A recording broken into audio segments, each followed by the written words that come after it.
Abre tu Biblia en el segundo libro de Samuel, capítulo 16. Nos vamos a extender hasta el capítulo 17. ¿Por qué no oramos? Señor, gracias por la oportunidad que nos das de abrir tu palabra, Señor. Te pedimos que seas tú guiándonos, hablándonos por medio de ella. Y sobre todo tu Espíritu, Señor, convenciéndonos de pecado, de juicio, de justicia, guiándonos a toda verdad. Señor, te rogamos, Señor, haz tu obra en cada uno de nosotros, Señor. Transforma nuestras vidas. Señor, no solamente pongas la disposición, Señor, sino la capacidad de responder a tu palabra en este día, Señor. Danos mucha sabiduría, Señor, al comunicar tu palabra, Señor, y haz tu obra en nosotros. En el nombre de Jesús. Amén. Amén. Ha sido intenso este libro, bastante intenso, muy fuerte. Hemos tocado temas que son muy reales para nuestro tiempo, para nuestra sociedad. Y lo que vamos a ver el día de hoy no se aleja de eso, sino que vamos a tocar eso, temas muy cercanos a nuestra sociedad. Pero antes de entrar a este tema y ver básicamente tres personajes, Siba, Simeí y Aitofel, o el final de Aitofel, recordemos de dónde venimos. David es el rey de Jerusalén, el rey de Israel, reinando desde Jerusalén. Y al cometer pecado, las consecuencias de ese pecado llegaron a su vida. Y Dios le había hablado de cómo la espada no se iba a apartar de su hogar y que lo que él había hecho en secreto iba a ser hecho público y manifestado delante de todas las personas. Y hemos llegado al punto donde uno de sus hijos, que hemos conocido como un hombre berrinchudo, digámoslo así, ¿va? Un hombre vanidoso, ¿te acuerdas de su cabello? Un hombre egoísta, ¿no? Que cree que no ha hecho nada malo, a pesar de que había matado a su propio hermano. Y la semana pasada lo vimos abiertamente ya como un traidor. Se acerca hacia Jerusalén, ¿no? Para tomar Jerusalén y derrocar a su propio padre David, ¿no? Y David ha salido de Jerusalén, tratando de evitar una guerra, una confrontación en Jerusalén. Sale de ahí y lo hemos visto subiendo el monte de los olivos, humillado, descalzo, cubierto su rostro y llorando junto con todo el pueblo, subiendo el monte de los olivos. Y al llegar a la cumbre, adoró a Dios. Subió a la cumbre para adorar a Dios. A pesar de lo que estaba viviendo, David sabía que Dios estaba en control de todo, porque es un hombre que se arrepintió de su pecado, que lloró su pecado y que sabe que lo que está viniendo a su vida es parte del trato de Dios en su vida. Pero también hemos visto en Aitofel, ya conocimos este hombre, quien fuera consejero de David, íntimo amigo de David, pero ahora lo ha traicionado. Se ha unido a la rebelión con Absalón y siendo abuelo de Betsabé, tiene asuntos personales con David. Betsabé es esta mujer la que David tomó y después mató a su esposo. El pecado del que mencionamos es precisamente un pecado que cometió destruyendo la familia de su nieta, de Aitofel. Y lleno de amargura se levantó en contra de David, y el día de hoy veremos el final de este hombre. Pero como consejero ha llegado a tomar ese papel con Absalón también, como un consejero. Pero la oración de David en el final del capítulo anterior fue: entorpece ahora a Jehová el consejo de Aitofel. Pero no todos son traidores alrededor de la vida de David. Hemos conocido hombres leales como Itai Geteo o como Sadoc y Abiatar, que el día de hoy veremos una vez más a sus hijos involucrados en la historia. Y es que Sadoc y Abiatar, su lealtad iba a ser demostrada regresando a Jerusalén y seguir sirviendo a Dios en el templo en Jerusalén o en el tabernáculo. También conocimos a Usai, arquita, al final del capítulo anterior, como la respuesta a esta oración. Porque Usai quería ir con David y David le dice, no, regresa a Jerusalén y ponte en disposición a Absalón. Y estando ahí, tú me vas a informar todo lo que Absalón esté planeando. Y Usai arquita muestra su lealtad corriendo peligro, ¿no? Bajo las órdenes de Absalón, un hombre, como ya lo hemos descrito, traidor y egoísta. Pero tiene un objetivo Usai. Lo vimos al final. Hacer nulo el consejo de Aitofel. Todo esto lo digo porque vamos a ver la continuación de todo esto en esta porción de ahora, en el capítulo 16 y 17.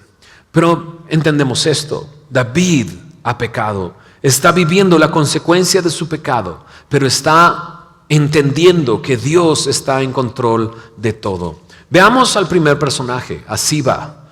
Dice en el verso 1 del capítulo 16: cuando David pasó un poco más allá de la cumbre del monte, he aquí Siba, el criado de Mefiboset. ¿Recuerdas a Mefiboset? Este hombre lisiado de los pies, del cual David tuvo misericordia. Y fue tan bello ver el amor que Dios puso en David por este hombre, que lo tomó del lugar donde estaba y no solamente le perdona la vida, sino que lo adopta como un hijo suyo. Lo hace sentarse a la mesa del rey como uno de los hijos del rey. Bueno, Siba es el criado de Mefiboset. Mira lo que sucede. Cuando llega a la cumbre del monte, más allá de la cumbre del monte, he aquí Siba, el criado de Mefiboset, que salía a recibirle con un par de asnos enalbardados. Y sobre ellos 200 panes, 100 racimos de pasas, 100 panes de higos secos y un cuero de vino. Y dijo el rey a Siba: ¿qué es esto? Y Siba respondió: los asnos son para que monte la familia del rey, los panes y las pasas para que coman los criados, y el vino para que beban los que se cansen en el desierto. Y dijo el rey: ¿dónde está el hijo de tu señor? ¿Dónde está Mefiboset? Y Siba respondió al rey: he aquí, él se ha quedado en Jerusalén, porque ha dicho: hoy me devolverá a la casa de Israel el reino de mi padre. Entonces el rey dijo a Siba: he aquí, sea tuyo todo lo que tiene Mefiboset. Y respondió Siba inclinándose: rey, señor mío, hallé yo gracia delante de ti, ¿no? Y sé que algunos de nosotros estamos en shock. ¿Cómo Mefiboset se quedó en Jerusalén? ¿Y cómo dijo eso? He aquí todo ahora me van a regresar el trono de mi padre, ¿no? Y Siba trae un gran regalo. Y solamente quiero poner en perspectiva esto.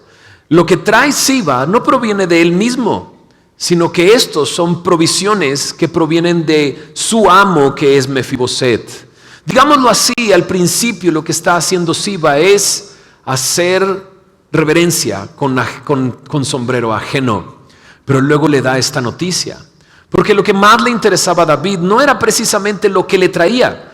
La provisión que traía era transporte, comida y bebida para ese momento, sino ¿dónde está Mefiboset? Y cuando le pregunta esto, recibe esta noticia. Imagínate el corazón de David. Si ya su hijo Absalón lo ha traicionado, ahora escuchar a Mefiboset, de quien no esperaría una cosa como esta, porque le ha mostrado amor y misericordia a Mefiboset, y a simple vista Siba le está informando de la traición de Mefiboset, ¿no? Pero todo es mentira. Y dices: ¡ay, qué bueno! ¿No? En el capítulo 19 veremos que Siba lo que hizo fue engañar a Mefiboset. ¿Recuerdas cómo estaba Mefiboset? Lisiado de ambos pies. No podía moverse él mismo, no podía subsistir él mismo. Y lo que hizo fue decirle a Siba: ponme un asno para seguir a mi rey. Pero Siba lo engañó. En vez de subir a Mefiboset, subió todas estas provisiones y se las llevó a David. Siba es un mentiroso, ¿no? Siba es un mentiroso. ¿Sabes? A veces nos pasa que nos dicen algo de una persona y tomamos decisiones con respecto a un solo lado de la historia. Y toda historia tiene dos lados, o tres, o cuatro. Y David está tomando solamente una parte de la historia. Está siendo engañado por Siba y toma una decisión en ese momento y le dice a Siba: todo lo que es de Mefiboset ahora es tuyo. Y Siba dice: yes, ¿no? El engaño funcionó y ahora he hallado gracia delante de ti, rey, señor mío. Qué descarado, engañando a su propio rey y diciendo esas palabras al final como una despedida de David. Mentiroso, engañador. Eso es lo que es este hombre Siba. Pero aprendemos varias cosas. Una ya es esto: hay dos lados de la historia. Siempre y nunca tomes decisiones cuando estás más vulnerable. Nunca tomes decisiones cuando estés más vulnerable. Porque David tomó una decisión. Le dio todo lo que le pertenece a Mefiboset, a Siba. Y cuando vuelva a ver a Mefiboset, porque lo va a volver a ver, y se entere de que Siba lo engañó y que Mefiboset todo el tiempo lo estuvo esperando. Mira, Mefiboset dejó crecer su barba, vivió de luto, ¿no?, mientras David estaba fuera de Jerusalén. Cuando él regresó, ¿no?, Mefiboset le dice: Siba me engañó, y le dice David: ups, todo lo que era tuyo se lo di a Siba, ¿no? Y le dice: ¿por qué no hacemos una cosa? Tú te quedas con la mitad y Siba con la otra mitad. Y me encanta cómo Mefiboset dice: ¿sabes? Que se quede con todo, porque tú estás aquí. Tú, Señor mío, Rey mío, estás aquí. ¿Sabes qué maravilloso, no? Saber que Mefiboset no es un desgraciado, ¿no? Pero Siba sí lo es un mentiroso. Y en este punto quisiera decir una cosa: la mentira es algo que fluye en nuestra sociedad constantemente. El engaño es algo común en nuestros días. Pero ¿podría esto suceder en una persona que viene a Semilla? No, creo que sí. Porque muchas veces actuamos como el mundo actúa y nos creemos la mentira, que una mentira es mejor que decir la verdad. Y le damos un término: mentiras piadosas, que es una contradicción de términos, porque piadoso significa agradar a Dios y una mentira no puede agradar a Dios. Es una contradicción de términos. No hay mentiras piadosas, hay solo mentiras.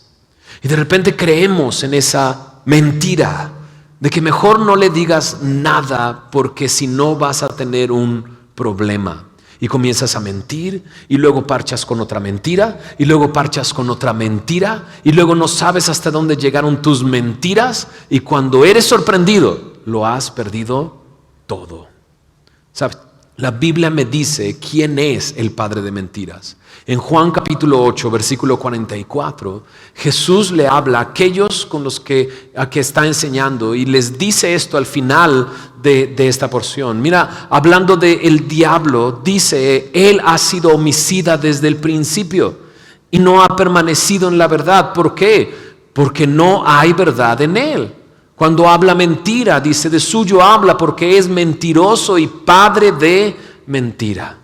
Y yo le pido a Dios que nos permita ver esto, que podamos ver que Satanás es el padre de mentiras, y que si yo me involucro en una mentira y comienzo a mentir, estoy asociándome más con ¿quién? Que con Dios, con Satanás, con el diablo. Realmente si su trabajo es la mentira, cuando yo estoy mintiendo, estoy haciendo su trabajo, ¿no? En 2 Corintios 11, versículo 14, dice Pablo a los Corintios: el mismo Satanás se disfraza como ángel de luz. Y aquí está Siba. Siba viene mostrándose como un ángel de luz, ¿sabes? Traigo todo esto para ti: comida, transporte, bebida. David, todo esto es tuyo.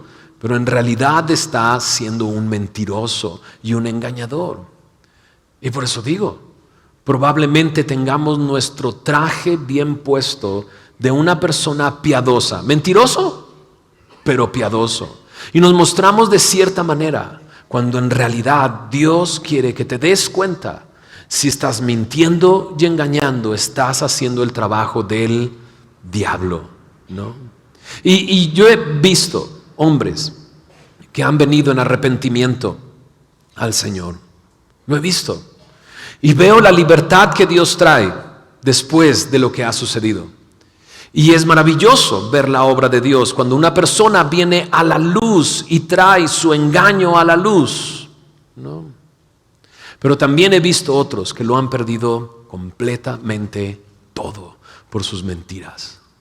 Sabes, si Dios te ha llamado, Dios te ha rescatado, no te conformes a este siglo. Transfórmate por medio de la renovación de tu entendimiento. Dios quiere que puedas entender. Tengo que dejar a un lado la mentira y hablar verdad. En Efesios capítulo 5, verso 4, verso 25 dice: desechando la mentira, hablad verdad cada uno con su prójimo. Y necesitamos tomar esta actitud como creyentes, venir a la luz, traer a la luz todas las cosas y vivir en la luz. Mira lo que dice Primera de Juan, capítulo 3, Primera de Juan, capítulo 3, versículo 8 y 9.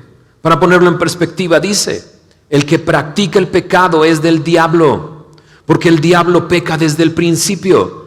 Para esto apareció el Hijo de Dios, para deshacer las obras del diablo. Todo aquel que es nacido de Dios no practica el pecado, porque la simiente de Dios permanece en él y no puede pecar porque es nacido de Dios. En esto se manifiestan los hijos de Dios y los hijos del diablo. Todo aquel que no hace justicia y que no ama a su hermano no es de Dios. ¿Sabes? Si Dios ha tomado tu vida y te ha rescatado, Él ha puesto su espíritu dentro de ti. Y es eso que sucede. Cuando de repente Dios me ha hecho nacer de nuevo y digo una mentira, hay algo dentro de mí que no me deja continuar con esa mentira y tengo que llegar con la persona y decirle: ¿sabes qué? Te mentí, no sé en qué estaba pensando, pero no está bien, esta es la verdad, debí de haberte dicho la verdad. Pero si no hay eso que me dice, o a lo mejor lo apago, déjame poner en consideración que has apagado al Espíritu Santo. Y la Biblia me dice: no apaguéis el Espíritu. No apagues eso, sino ven a la luz. Si lo dejas pasar, tu corazón, tu mente se puede cauterizar. Y llegar a un momento en que las mentiras han crecido tanto que ahora tienes temor de que alguien diga la verdad. No solamente eso, sino que puedes el día de hoy incluso estar viviendo un chantaje por una persona. Si no haces lo que yo te digo, voy a decir lo que tú has hecho. ¿Te puedo decir una cosa?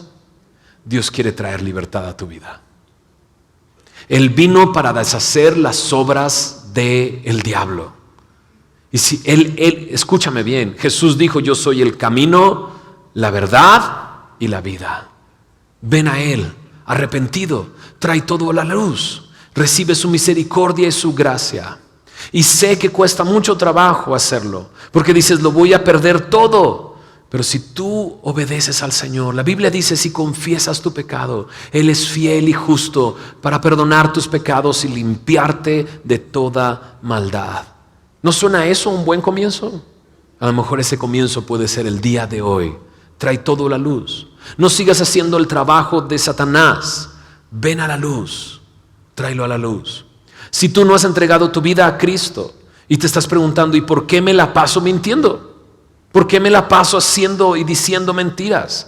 La Biblia me dice que hay una naturaleza pecaminosa en ti que te lleva al pecado constantemente. Y lo que tienes que hacer el día de hoy es reconocer tu pecado. Soy un mentiroso. Y dejar que Cristo tome tu vida. La Biblia dice que Jesús en la cruz murió por nuestros pecados para darnos vida eterna, para no dejarnos perecer, sino venir a la luz, dejar el reino de las tinieblas y venir al reino de su amado Hijo. El día de hoy es un buen día para comenzar. ¿Okay? Sigamos con la historia. Mira lo que dice en el verso 5. Pues Siba es un mentiroso, ¿verdad? Un engañador. Mira el verso 5. Y vino el rey David hasta Bahurim, y he aquí salía uno de la familia de la casa de Saúl, el cual se llamaba Simeí, hijo de Gera, y salía maldiciendo y arrojando piedras contra David y contra todos los siervos del rey David, y todo el pueblo y todos los hombres valientes estaban a su derecha y a su izquierda. Y decía Simeí, maldiciéndole, fuera, fuera, hombre sanguinario y perverso. Jehová te ha dado el pago de toda la sangre de la casa de Saúl, en lugar del cual tú has reinado. Y Jehová ha entregado el reino en mano de tu hijo Absalón. Y hete aquí sorprendido en tu maldad, porque eres hombre sanguinario. Entonces Abisai, hijo de Sarbia, dijo al rey, ¿por qué maldice este perro muerto a mi señor el rey? Te ruego que me dejes pasar y le quitaré la cabeza. El rey respondió, ¿qué tengo yo con vosotros, hijos de Sarbia? Si él así maldice, es porque Jehová le ha dicho que maldiga a David. ¿Quién pues le dirá, por qué lo haces así? Y dijo David a Abisai y a todos sus siervos, he aquí, mi hijo que ha salido de mis entrañas acecha mi vida. ¿Cuánto más ahora un hijo de Benjamín? Dejadle que maldiga, pues Jehová se lo ha dicho. Quizás mirará Jehová mi aflicción y me dará Jehová bien por sus maldiciones de hoy. Y mientras David y los suyos iban por el camino, Simeí iba por el lado del monte delante de él, andando y maldiciendo y arrojando piedras delante de él y esparciendo polvo. Y el rey y todo el pueblo que con él estaba llegaron fatigados y descansaron allí. Ahora conocemos este personaje llamado Simeí. Bastante, no usando mucha lógica, ¿no? Bastante, pues eso.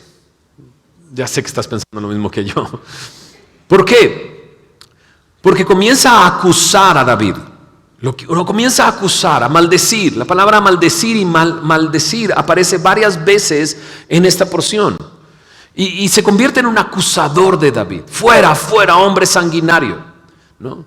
Pero si tú estás acusando a un hombre de sanguinario, que significa sediento de sangre, eso es lo que significa sanguinario, no le arrojas piedras, no. Eres un hombre sanguinario y le arrojas una piedra. Eres un hombre sanguinario y le arrojas otra piedra, ¿no? Y no solamente eso, sino que David está rodeado de hombres que como Abisai le dice a David, o sea, tú dime, le cortamos la cabeza. Y Abisai era un hombre entrenado en la guerra. No le iba a costar mucho trabajo hacerlo, ¿no? Pero Simeí se convierte en este tipo de personas que cuando ven a una persona caída, pasa y le da una patada, ¿no? Solamente por hacerlo. Ahora sí tiene una razón Simeí. Es un pariente lejano de Saúl, pero la historia no la tiene correcta Simeí. Nosotros tenemos la historia correcta. ¿David le quitó el reino a Saúl?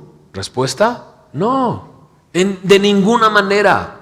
Es más, en 2 ocasiones David tuvo en sus manos la vida de Saúl. ¿Y qué hizo? No lo tocó. Decidió no tocar al ungido de Dios, sino dejar que Dios se encargara de Saúl. Es más, con el mismo Abisai entró al campamento una noche y llegó hasta donde estaba Saúl. Y Abisai tenía una lanza en la mano y le dice, ¿qué onda? ¿Me das la oportunidad de acabar con él? Lo clavo hasta el suelo. Y David le dijo, no vamos a tocar al ungido de Dios. Entonces la acusación que Simeí está haciendo es falsa, completamente falsa. Pero cuando David recibe todo esto, él sabe que Dios está en control de todo. Y cuando escucha esas cosas, dice, déjenlo decir lo que quiera decir. No importa. El dolor es tan fuerte en el corazón de David que dice, si mi hijo Absalón ha juntado una rebelión en contra mía, ¿quién le va a ir a decir a este hombre, ¿por qué lo haces así? David sabe que Dios está tanto en control que pareciera que está diciendo, Dios le dijo a él que maldijera a David. O sea, Dios le está permitiendo hacerlo. ¿Por qué lo voy a detener yo? David está completamente confiando en Dios y puede ver todo esto alrededor, pero esta historia también me da una pauta para hablar de esto. Acusador, el gran acusador de nuestros hermanos día y noche, dice Apocalipsis 12:10, es Satanás. Oh, chale, otra vez con Satanás. Pues sí, Satanás es el gran acusador, el acusador de nuestros hermanos día y noche. Acusa a nuestros hermanos, dice Apocalipsis 12:10. En Zacarías capítulo 3 lo vemos en una visión de Zacarías y como Josué el sacerdote está delante de la presencia de Dios y Satanás está a un lado acusándole. Y lo vemos en Job, la historia de Job, los primeros 2 capítulos, vemos a Satanás delante de Dios. Dios, por cierto, poniendo a Job como un ejemplo, y Satanás le acusa y dice, Job te ama por lo que tú le das. Por toda la bendición que tú le das, Él te ama. Y Dios permite que Satanás toque todo lo que tiene Job. Pierde todos sus ingresos, todos sus camellos, todos sus animales. No solamente eso, sino que sus hijos pierden la vida. Le deja nada más la esposa. Y dices, bueno, porque la esposa también le va a decir a Job, ¿sabes qué? Ya, maldice a Dios y muérete, casi le dice, ¿no? Y todavía mantuvo su integridad Job. Y Satanás vuelve a acusarle y le dice, ¿sabes qué? Te ama porque tiene salud, pero tú le quitas la salud y verás cómo no blasfema en tu cara. Satanás es el acusador, ¿no? Ahora lo interesante es esto, interesante y triste. Dijimos que Satanás es un mentiroso. Y cuando habla con el hombre siempre le miente y engaña, es un especialista en esto. Hasta se disfraza de ángel de luz para hacerlo, ¿no? Pero cuando habla con Dios, hijo, tremendo el diablo, dice verdades. Porque de repente te acusa y te dice, míralo, está haciendo otra vez lo mismo. Y tú te encuentras ahí y dices, oh, estoy haciendo lo mismo. Hay una historia en la vida de Martín Lutero. En el momento de su conversión, él platica, él escribe, él dice, Satanás lo estaba acusando constantemente y tenía una tremenda lucha con Satanás de lo que le acusaba, hasta que llegó un momento en que Martín Lutero le dijo, es cierto, todo lo que dices es cierto y además he hecho esto y esto, pero Cristo me compró con su sangre. Y esa es nuestra verdad. Cristo es el que compró nuestra sangre. Cristo es el que murió en la cruz. Mira lo que dice en Romanos, en el capítulo 8 de Romanos. Pablo le escribe a la iglesia en Roma y termina diciendo esto: si Dios es por nosotros, ¿quién contra nosotros? En el verso 33 de Romanos 8 dice, ¿quién acusará a los escogidos de Dios? Dios es el que justifica. ¿Quién es el que condenará? Cristo es el que murió, más aún el que también resucitó, el que además está a la diestra de Dios, el que también intercede por nosotros. Y así es. En la historia de Josué el sacerdote, Zacarías capítulo 3, ahí está el ángel de Jehová que representa a Jesús. Y lo que hace este ángel, ¿no?, es poner a Josué, el sacerdote, como lo que realmente es. Míralo, es un tizón arrebatado del fuego. Y así muchas veces nosotros somos, pero somos de Dios, le pertenecemos a Él. ¿Okay? Entonces ya conocimos a Siba, el mentiroso, y a Simeí, el acusador. Sigamos con nuestra historia. Versículo 15 dice, y Absalón y toda la gente suya, los hombres de Israel, entraron en Jerusalén, con él Ahitofel, el traidor. ¿Te acuerdas? Hablamos de él. Aconteció luego que cuando Usai Arquita, amigo de David, vino al encuentro de Absalón, dijo Usai, viva el rey, viva el rey. Y Absalón dijo a Usai, ¿es este tu agradecimiento para con tu amigo? ¿Por qué no fuiste con tu amigo? Y Usai respondió a Absalón, no, sino que de aquel que eligiere Jehová y este pueblo y todos los varones de Israel, de aquel seré yo y con él me quedaré. ¿Y a quién había yo de servir? ¿No es a su hijo? Como he servido delante de tu padre, así seré delante de ti. Entonces dijo Absalón a Ahitofel, dad vuestro consejo sobre lo que debemos hacer. Y Ahitofel dijo a Absalón, llégate a las concubinas de tu padre, que él dejó para guardar la casa. Y todo el pueblo de Israel oirá que te has hecho aborrecible a tu padre, y así se fortalecerán las manos de todos los que están contigo. Entonces pusieron para Absalón una tienda sobre el terrado, y se llegó Absalón a las concubinas de su padre ante los ojos de todo Israel. Y el consejo que daba Aitofel en aquellos días era como si se consultase la palabra de Dios. Así era todo consejo de Aitofel, tanto con David como con Absalón. Aquí encontramos dos personajes, Husai y Aitofel. Y como dijimos al principio, Husai fue enviado por David para estar cerca de Absalón y hacer nulo el consejo de Aitofel, ¿no? Y Aitofel da un consejo. Y si te das cuenta, el último versículo dice, cuando se escuchaba el consejo de Aitofel, era como si se escuchara el consejo de Dios. Lo que él decía era tomado así. Y cuando pide a Absalón un consejo a Aitofel pide que avergüence completamente a su padre, que se haga aborrecible a su padre. ¿Cómo? Tomando estas 10 mujeres que David dejó cuidando su casa y abusando sexualmente de ellas en el terrado de su casa. Y la pregunta es, ¿cómo Aitofel da un consejo así? Si su consejo es considerado como el consejo de Dios, ¿por qué da un consejo así? Y creo que la respuesta está en la amargura que hay en Aitofel, que está mostrando a través de su traición. Ha traicionado a David. Y como dijimos, es muy probable que siendo el abuelo de Betsabé, él ve esto como payback, como venganza. Tú destruiste la familia de mi nieta y ahora es mi momento de revancha. ¿Sabes qué? Acuéstate con todas las mujeres de tu padre y así te harás aborrecible. Y Aitofel, el íntimo amigo de David, está haciendo que no haya oportunidad ni esperanza de reconciliación entre David y su hijo Absalón. Pero también está Husai arquita en esta porción. Y si te das cuenta, Husai, ¿no? La pregunta que le hace a Absalón, ¿por qué abandonaste a tu amigo? ¿Por qué no te fuiste con David? ¿Por qué te quedaste acá? ¿Este es tu agradecimiento? Pero checa cómo Husai utiliza las palabras. Y te darás cuenta que es más bien una apreciación de Absalón que lo que hace que permite que Husai esté cerca y no precisamente lo que Husai dice. Porque cuando Husai llega con Absalón le dice, vive el rey, vive el rey. Esto significa que Dios le dé vida, larga vida al rey, ¿no? La pregunta es, ¿a qué rey se refiere? ¿No? O sea, Husai está pensando en su rey. ¿Y quién es su rey? David. Larga vida al rey. Pero Absalón, vanidoso como era, él piensa que está hablando de él.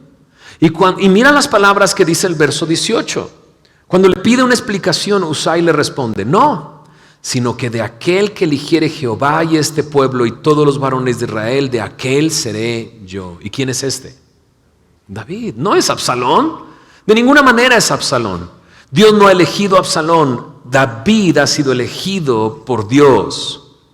Entonces Husai no está hablando de Absalón, está hablando de David el rey. Pero para Absalón su vanidad y su orgullo lo hace pensar que está pensando en él. Incluso mira lo que dice, de él seré y con él me quedaré.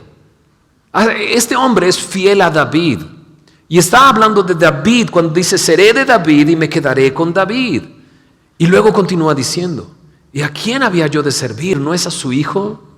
Dice, como he servido delante de tu padre, así seré delante de ti. ¿Escuchaste esa última frase? Es interesante. Como he servido delante de tu padre, ¿a quién? A David. Así seguiré sirviendo a David delante de ti. Y Husai va a ser utilizado por Dios para traer esto, hacer nulo el consejo de Aitofel, y lo veremos en el siguiente capítulo. Pero nos pinta un poco a Absalón una vez más. Su vanidad no lo hace ver lo que está haciendo y quiénes tiene a su alrededor. No tiene ningún discernimiento para saber que Husai no es parte de su rebelión, sino es parte de David y del rey David. Capítulo 17. Mira lo que dice en los primeros versículos de este capítulo. Entonces Aitofel dijo a Absalón, yo escogeré ahora 12,000 hombres. Me levantaré y seguiré a David esta noche. Caeré sobre él mientras está cansado y débil de manos. Lo atemorizaré y todo el pueblo que está con él huirá, y mataré al rey solo. Así haré volver a ti todo el pueblo, pues tú buscas solamente la vida de un hombre, y cuando ellos hayan vuelto, todo el pueblo estará en paz. Este consejo pareció bien a Absalón y a todos los ancianos de Israel. Y sabes, es un buen consejo. Era el momento de atacar. David estaba débil y Aitofel sugiere esto como una estrategia, y muy probablemente iba a poder tener éxito esta estrategia, ¿no? En la condición en la que David estaba, ¿no? Y dice, este consejo pareció bien a Absalón y a todos los ancianos de Israel. Y dijo Absalón: llamad también ahora a Usai Arquita, para que así mismo oigamos lo que él dirá, ¿no? Y de repente, por alguna razón, Absalón dice: quiero también el consejo de Usai. Y cuando Usai vino a Absalón, dice en el verso 6, le habló a Absalón diciendo: así ha dicho Aitofel, ¿seguiremos su consejo? No, di tú, ¿no? Entonces, de entrada quiero que pienses esto. Absalón no tiene ni idea qué hacer. No sabe lo que se tiene que hacer, ¿no? Absalón no es un buen líder. Es un buen rebelde, pero un buen rebelde no necesariamente es un buen líder, ¿ok? Se está enfrentando a su padre, pero cuando ya está en el trono y ya está gobernando, ¿qué hacemos? ¿Qué hacemos? ¿Qué hacemos? ¿Qué hacemos? ¿No? Y puedes encontrarte en una situación así y tienes que tener cuidado. Que de repente una persona se levanta y con rebeldía trata de quitar la autoridad que está. Puede ser en tu oficina, puede ser en diferentes lugares, y ese hombre rebelde de repente dices: claro, tiene razón, es que ¿cómo le hicieron esto? No puede ser, y le hicieron esto otro, y también a fulanita. No, pues entonces sí, es lo más lógico. Pero cuando llega a cuajarse la rebelión, de repente él: ¿y qué hacemos? Y no sabe qué hacer. Un buen rebelde no hace generalmente un buen líder. Y Absalón pide consejo, y te das cuenta del error que está cometiendo. Usai ha estado del lado de David, y cuando llega le dice todo lo que Aitofel le aconsejó. ¿Y qué piensas tú? ¿Será bueno o no será bueno? Y mira a Usai, y una vez más, así como lo hizo cuando se presentó con Absalón, mira cómo utiliza las palabras para tenderle una trampa a Absalón. Mira lo que dice en el verso 7. El consejo que ha dado esta vez Aitofel no es bueno. Y añadió Usai: tú sabes que tu padre y los suyos son hombres valientes y que están con amargura de ánimo, como la osa en el campo cuando le han quitado sus cachorros. Además, tu padre es hombre de guerra y no pasará la noche con el pueblo. He aquí, él estará ahora escondido en alguna cueva o en otro lugar. Si al principio cayeren algunos de los tuyos, quien quiera que lo oyere dirá: el pueblo que sigue a Absalón ha sido derrotado. Y aún el hombre valiente, cuyo corazón sea como corazón de león, desmayará por completo, porque todo Israel sabe que tu padre es hombre valiente y que los que están con él son esforzados. Aconsejo pues que todo Israel se junte a ti, desde Dan hasta Berseba, en multitud, como la arena que está a la orilla del mar, y que tú en persona vayas a la batalla. Entonces le acometeremos en cualquier lugar a donde se hallare, y caeremos sobre él como cuando el rocío cae sobre la tierra. Ni uno dejaremos de él y de todos los que están con él. Y si se refugiara en alguna ciudad, todos los de Israel llevarán sogas a aquella ciudad, y la arrastraremos hasta el arroyo, hasta que no se encuentre allí ni una piedra. Entonces Absalón y todos los de Israel dijeron: el consejo de Usai Arquita es mejor que el consejo de Aitofel. Si te das cuenta, Usai es increíble utilizando metáforas, ¿no? Porque muestra cómo David es como una osa que le han quitado sus cachorros. Habla de cómo hombres valientes tienen un corazón como un corazón de león, pero desmayarán. Y habla de este tremendo ejército como rocío que cae sobre el campo, ¿no?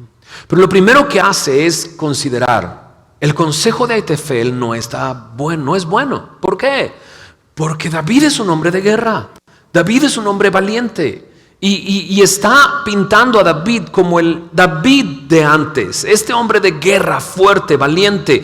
¿El día de hoy David está así? No. David está humillado completamente, ¿no? Pero le hace recordar a Absalón el David que era, ¿no?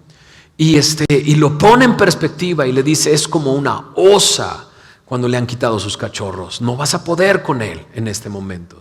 Y entonces le da el consejo. Y el consejo es tan atractivo para él. ¿Por qué? Dice, vas a juntar a todo Israel, desde el norte hasta el sur, como la arena del mar, y tú irás delante de todos, ¿no? Y aquí está la diferencia entre el consejo de Ahitofel y el consejo de Husai. El consejo de Ahitofel, ¿notaste cómo lo dice? Ahitofel dice, yo escogeré 12,000 hombres, yo me levantaré, yo seguiré a David, yo caeré sobre él, yo lo atemorizaré y yo lo mataré. De hecho, lo traiciona su conciencia, porque dice, mataré al rey solo. Entonces, ¿quién es el rey para Ahitofel? ¿David o Absalón? No. Pero ¿notaste cómo el protagonista del consejo de Ahitofel es quién? Ahitofel. Pero cuando Husai da su consejo, el protagonista es Absalón. Tú vas a ir delante de todos y va a ser un ejército tan grande que en la foto no van a caber. O sea, es tan enorme el ejército y tú vas a ir delante. Ahora piensa esto, ¿Absalón es un hombre de guerra? No. Pero ¿qué importa? Tú vas delante de todos, ¿no? ¿Y qué está haciendo Husai? Husai lo que está haciendo es comprar tiempo. Simplemente está haciendo eso, comprar tiempo. ¿Cuánto tiempo le va a costar o le va a tomar a Absalón juntar desde el norte hasta el sur un ejército como la arena del mar?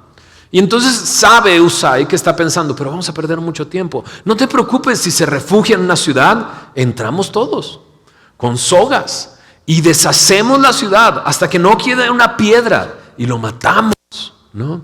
Y esto apela a la vanidad de Absalón. O sea, entonces yo voy a ir delante y entonces, ¿y cómo va a estar ondeando mi cabello?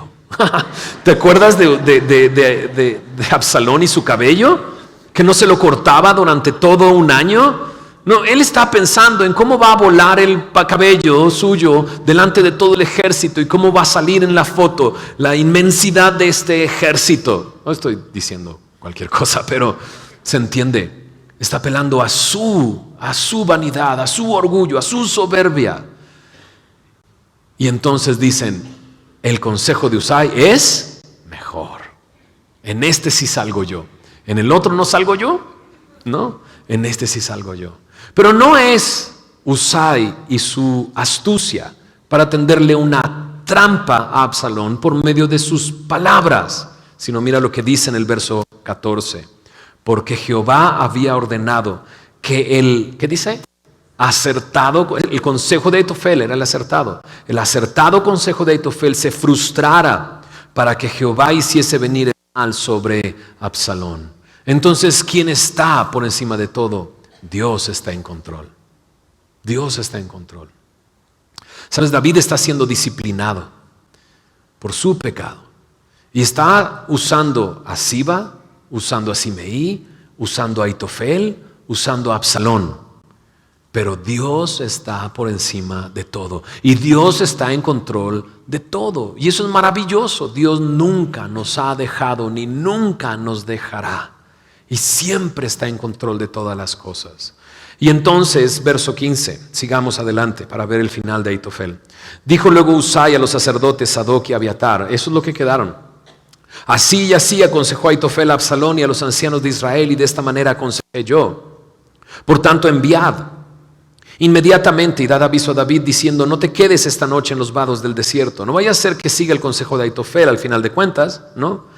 Y dice, sino pasa luego el Jordán para que no sea destruido el rey y todo el pueblo que con él está. Y Jonatán y Ahimás estaban junto a la fuente de Rogel y fue una criada y les avisó, porque ellos no podían mostrarse viniendo a la ciudad. Y ellos fueron y se lo hicieron saber al rey, David.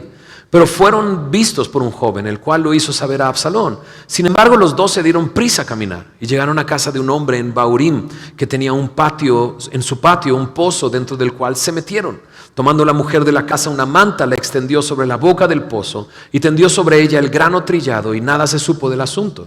Llegando luego los criados de Absalón a la casa de la mujer, le dijeron, ¿dónde están Ahimás y Jonatán? Y la mujer le respondió, ya han pasado el vado de las aguas. Y como ellos los buscaron y no los hallaron, volvieron a Jerusalén. Y después que se hubieron ido, aquellos salieron del pozo y se fueron y dieron aviso al rey David, diciéndole, levantaos y daos prisa a pasar las aguas, porque Ahitofel ha dado tal consejo contra vosotros. Entonces David se levantó y todo el pueblo que con él estaba, y pasaron el Jordán antes que amaneciese. Ni siquiera faltó uno que no pasase el Jordán. Husai utilizando esto, pero al final de cuentas es Dios el que cuida de David. Anula el consejo de Ahitofel, pero se encarga de hacerle saber a David los planes de Absalón.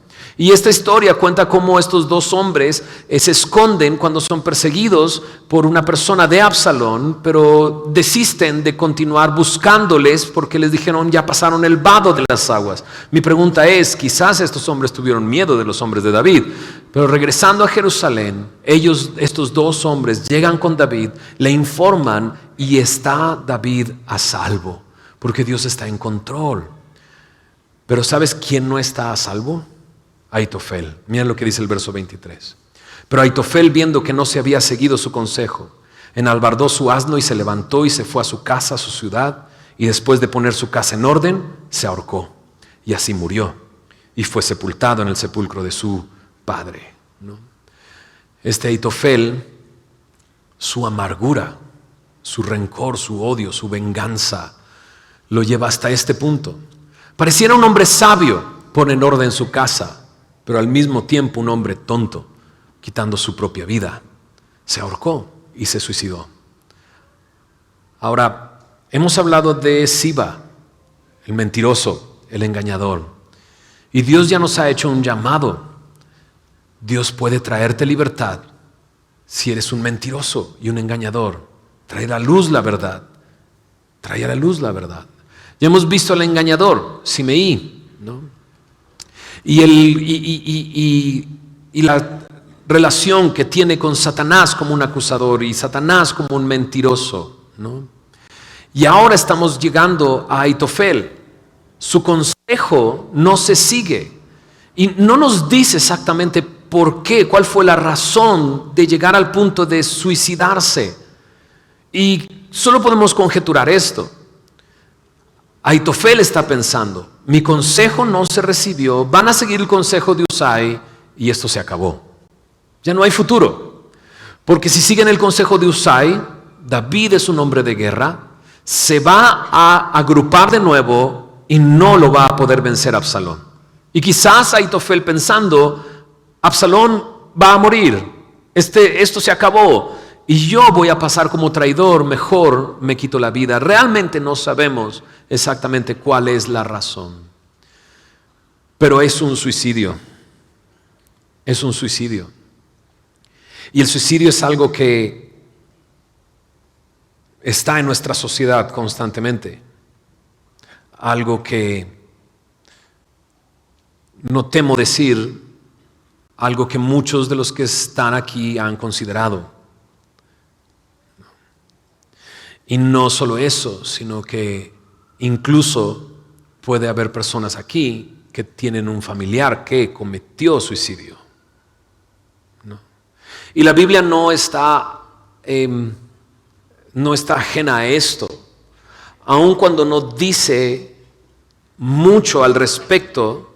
Presenta 7 personas que se quitaron su propia vida, entre ellos Abimelech, uno de los jueces. Una piedra le cayó encima que una mujer aventó, si recuerdas esa historia, y dice que no digan que una mujer me mató, mejor me mato, ¿no? Y se suicidó.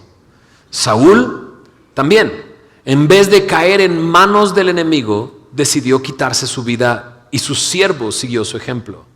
Sansón, quitando la vida a la mayor cantidad de filisteos, también se quitó su propia vida. Simri, más adelante lo veremos, un rey se quita la vida. Y no solo eso, también Judas Iscariote se ahorca después de haber traicionado al Señor Jesús, entregarlo, y su remordimiento no lo llevó a otro lugar sino al suicidio, ¿no? ¿Y cómo podríamos nosotros abordar este tema como iglesia, como cristianos, como personas que se basan en la Biblia? Y creo que tenemos que hacerlo. Y sé que es un tema muy controversial, demasiado controversial.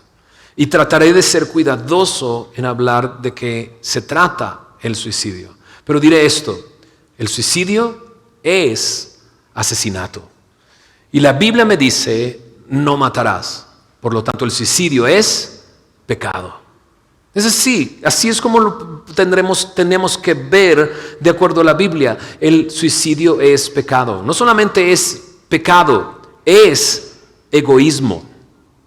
Y a veces pensamos, se suicidó, no tenía amor por sí mismo y por eso se suicidó. Y la respuesta es no. O sea, lo que estás diciendo es, se odiaba tanto que acabó con su vida. Pero no, una persona que se odia porque su vida es terrible, castiga su propia vida viviendo esta vida. Porque me odio. Al contrario, es egoísmo. Te amas tanto que piensas que el suicidio va a terminar con tu vida terrible.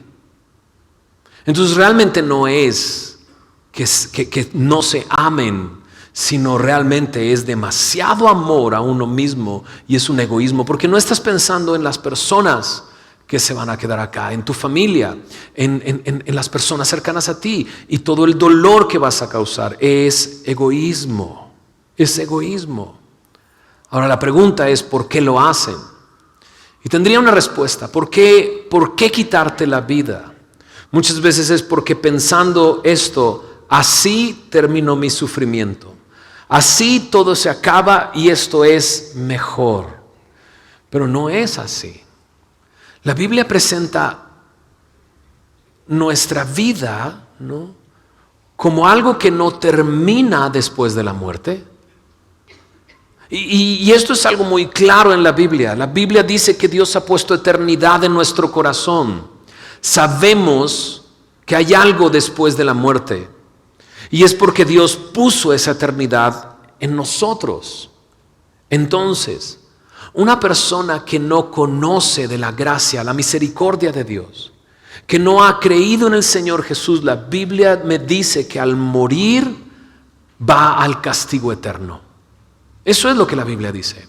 No solamente la Biblia lo dice, Jesús mismo habla del infierno como un lugar donde crujen dientes, donde hay dolor y los dientes crujen. Un lugar de castigo, un lugar de tormento eterno. Entonces la persona que se suicida pensando, esto es mejor, en este momento todo se acaba, lo que ha creído es una mentira. ¿Y quién es el padre de mentira? Satanás. Satanás es un mentiroso y padre de mentira. Y te hace creer que con tu muerte se acabará todo, cuando en realidad todo comienza. Te hace pensar que entonces terminará mi sufrimiento, cuando en realidad el sufrimiento comienza por la eternidad. Entonces la persona no salva, que no ha creído en Cristo y que no tiene salvación, pasará su eternidad alejado de Dios. Por lo tanto, no resuelve nada y no vas a una vida mejor, vas a una vida peor. Pero de repente la pregunta es, ¿y el que es salvo y se suicida? Dicen, no, eso no sucede. No, sí sucede. O sea, claro que sucede. Muchos de nosotros conocemos al pastor Rick Warren por un libro muy famoso que escribió y que ha vendido millones de libros. El libro de ese libro que conoces. Su hijo, siendo cristiano, se suicidó. No estoy hablando al aire tampoco, porque incluso hace 1 año y medio, 2 años, un pastor en México se quitó la vida. Y la pregunta es, entonces el salvo, ¿qué acerca del suicidio? ¿No?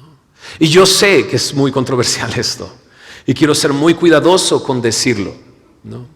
Quiero ser muy cuidadoso con decirlo, y de ninguna manera estoy alentando algo así. O sea, no. Pero la Biblia me dice que la salvación es por gracia, no por obras. Y si el suicidio es pecado, entonces el suicidio me mandaría al infierno. Si yo soy creyente, la respuesta es no. Porque sería lo mismo que antes de morir por algún accidente, tú gritas cualquier cosa, blasfemas en contra de alguien o gritas cualquier cosa y mueres. ¿A dónde vas a ir?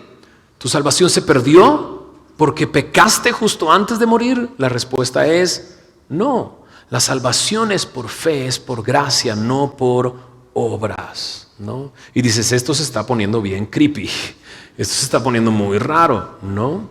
Porque lo entiendo, no voy hacia allá de ninguna manera, ¿no? Hay sectas que han cometido suicidio colectivo pensando el lugar hacia donde van a ir. Pero la Biblia no me presenta esto como una opción. Es más, déjame decirlo así, sería pecado y sería ser muy egoísta. Y sería creerme una mentira, una vez más, ¿no? Cuando vemos a Satanás actuando en los evangelios, sus demonios, los demonios lo que buscan es constantemente la muerte. Entonces cuando este hombre gadareno está endemoniado y pregunta a Jesús el nombre, dice es legión, y dice déjame ir a los cerdos, y va a los cerdos. ¿Recuerdas lo que hicieron los cerdos? Se tiraron al barranco, la muerte. Lo que buscaba Satanás en la vida de ese hombre era la muerte. ¿Okay? Y cuando este hombre traía a su hijo endemoniado, ¿recuerdas? Sus discípulos no pudieron hacer nada y Jesús lo trajeron a Jesús y Jesús le pregunta ¿qué es? ¿Qué pasa? En Marcos capítulo 9 verso 22 el papá dice muchas veces le echan el fuego y en el agua para matarle, ¿no? Entonces no solamente es egoísmo, sino es un pensamiento satánico. Eso es. Aún siendo creyente puedo tener este pensamiento que proviene de Satanás para quitar mi propia vida. Ahora podrías decir, bueno, pero si voy al cielo, podrías decir lo mismo que Pablo dijo. O sea, estar en la presencia de Dios es muchísimo mejor. El mismo Pablo escribió, para mí el vivir es Cristo, el morir es ganancia. Y entonces él dice en Filipenses, mira lo que dice en Filipenses capítulo 1, versículo 21, porque para mí el vivir es Cristo, el morir es ganancia. Mas si el vivir en la carne resulta para mí en beneficio de la obra, no sé qué escoger. Porque de ambas cosas estoy puesto en estrecho, teniendo deseo de partir y estar con Cristo, lo cual es muchísimo mejor. Pero quedar en la carne, quedar vivo, es más necesario por causa de vosotros, dice Pablo. Y confiando en esto, sé que quedaré, que aún permaneceré con todos vosotros para vuestro provecho y gozo en la fe, para que abunde vuestra gloria de mí en Cristo Jesús por mi presencia otra vez entre vosotros. Pablo se siente en estrecho. Dice, estar con el Señor es muchísimo mejor que estar aquí y no sé qué decidir. Pero cuando Pablo ama a Cristo, ama lo que Cristo ama y ama a la iglesia y a aquellos que necesitan conocer de Cristo. Y entonces, cualquiera de nosotros podría estar de acuerdo con Pablo. ¿Que no estar con el Señor sería muchísimo mejor? Claro, sería muchísimo mejor. Pero Dios nos ha dado una tarea de predicar el evangelio en este mundo. ¿Por qué Dios no me quitó la vida hace 2 años atrás? A mí. Lo conocía ya. ¿Por qué me ha dejado vivir 16 años conociendo a Cristo? ¿Se entiende lo que estoy diciendo? O sea, de alguna manera, nosotros somos usados por Dios para que otros conozcan a Cristo. Y por lo tanto, el quitarme la vida, estoy quitando esa oportunidad de que otros puedan conocer de Cristo. Entiendo este pensamiento de, mejor digo, si te matas te vas al infierno, para entonces poner miedo para que entonces no lo hagas. Pero no es eso bíblico. Lo que es bíblico es que Dios tiene un plan para tu vida mucho más grande. Y que si tú cometes suicidio, tu última obra dentro de la tierra será hacer la voluntad de Satanás y no la voluntad de Dios. No solamente eso, el dolor y las consecuencias que puedes traer a tu familia después de cometer algo así. Ahora yo pienso, y estoy hablando todo esto porque número 1, creo que puedes tener consuelo si en tu familia alguien que ha creído en el Señor murió y si alguien te dijo se fue al infierno.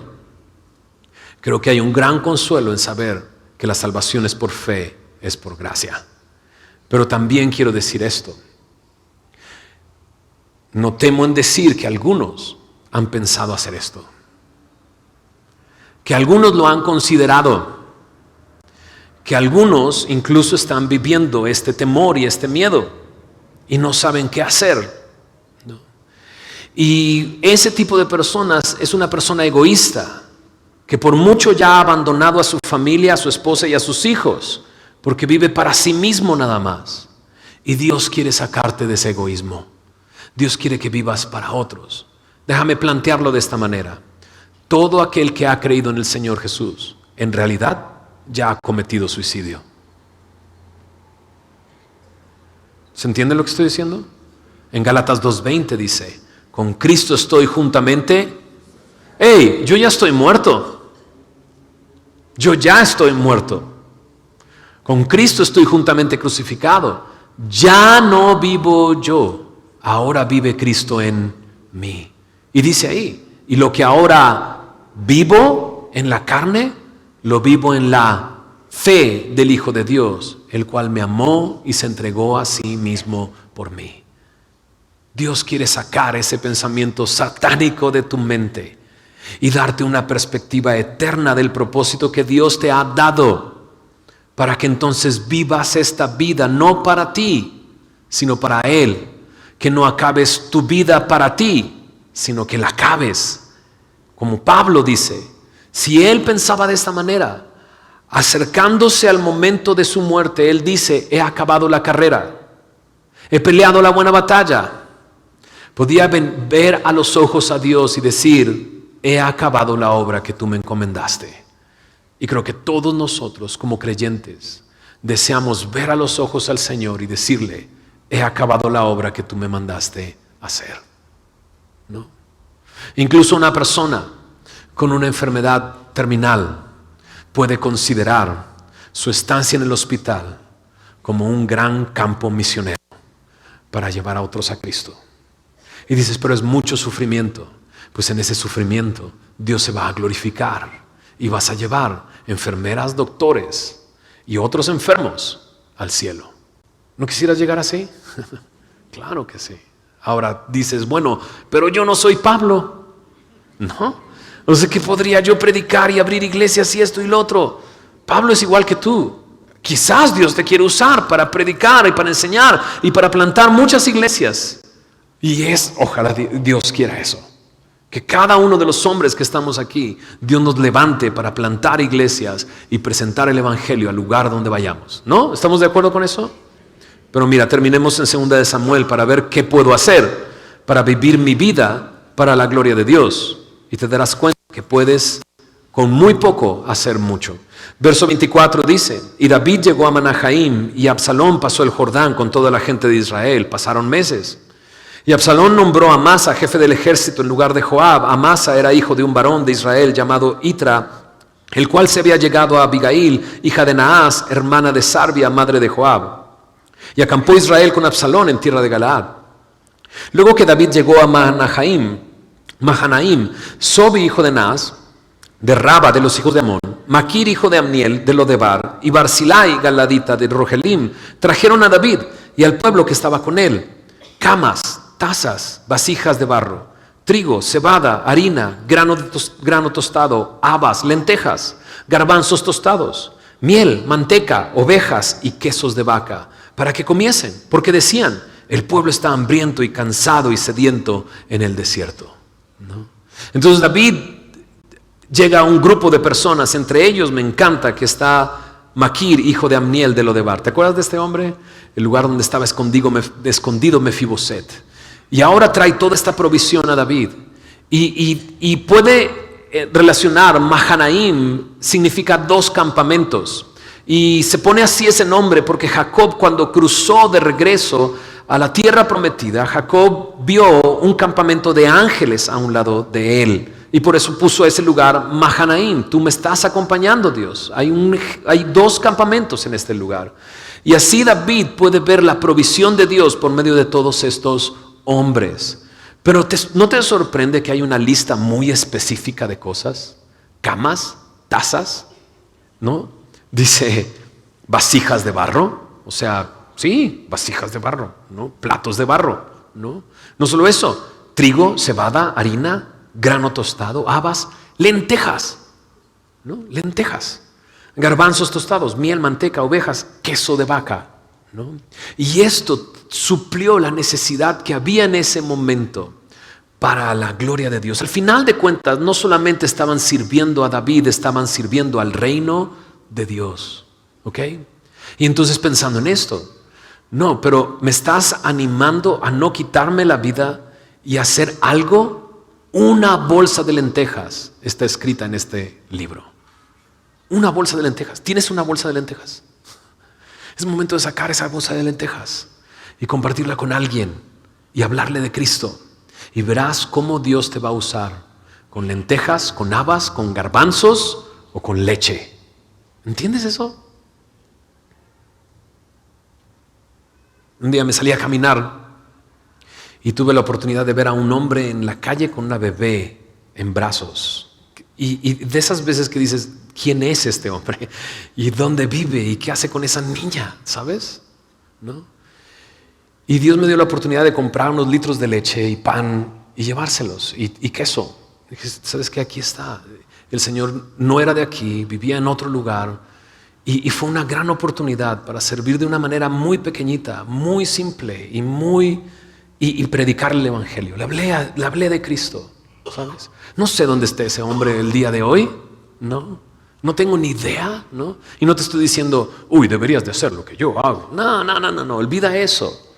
Sino que es una acción bien pequeña que puede tener un efecto en la eternidad muy grande. Entonces, ¿Dios podría usarme? Sí, con una bolsa de lentejas. Pero para eso tienes que dejar tu egoísmo. Pedirle al Señor que te aleje de esos pensamientos suicidas y dejar que Dios te muestre lo que tienes que hacer. Tan simple como un plato de lentejas. ¿Se entiende lo que estoy diciendo? ¿Tú crees que Dios te puede usar? No escuché. ¿Crees que Dios te puede usar?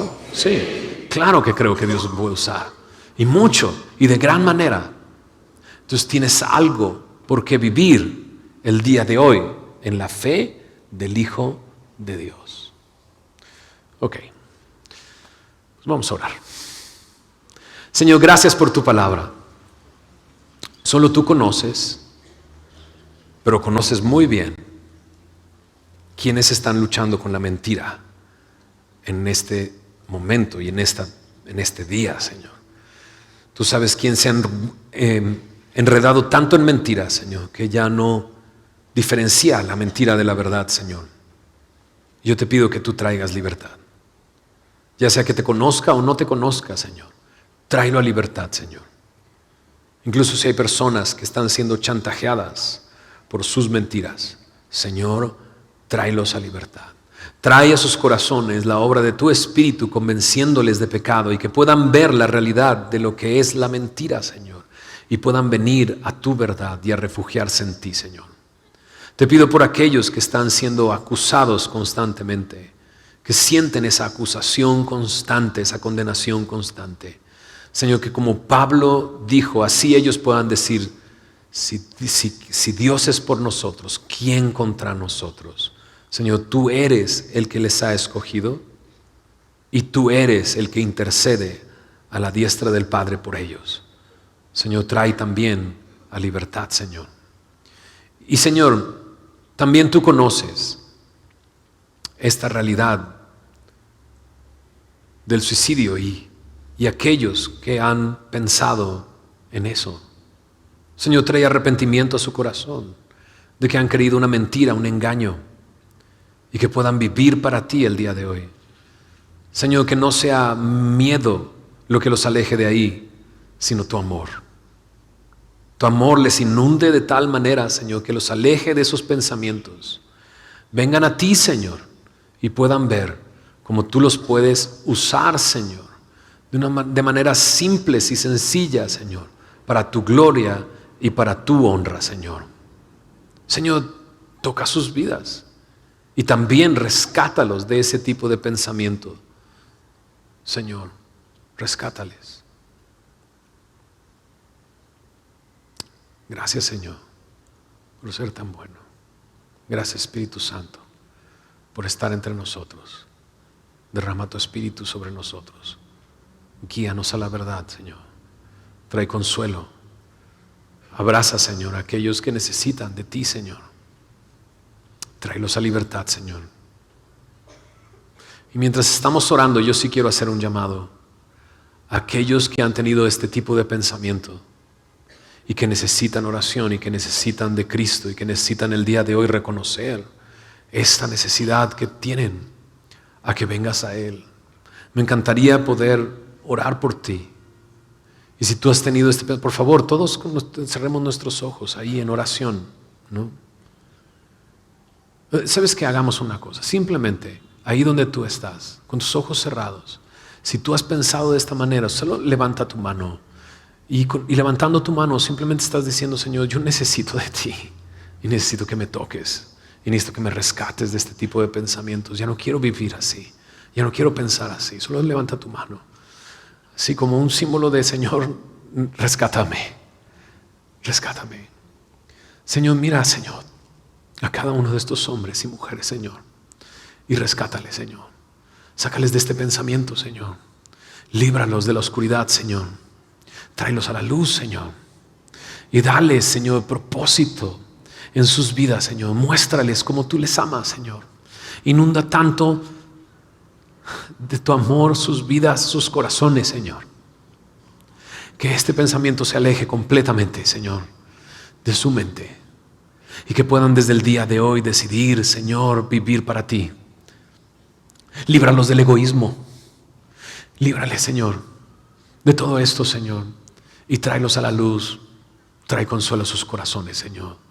Te lo pido, Señor, en el nombre de Jesús. Amén.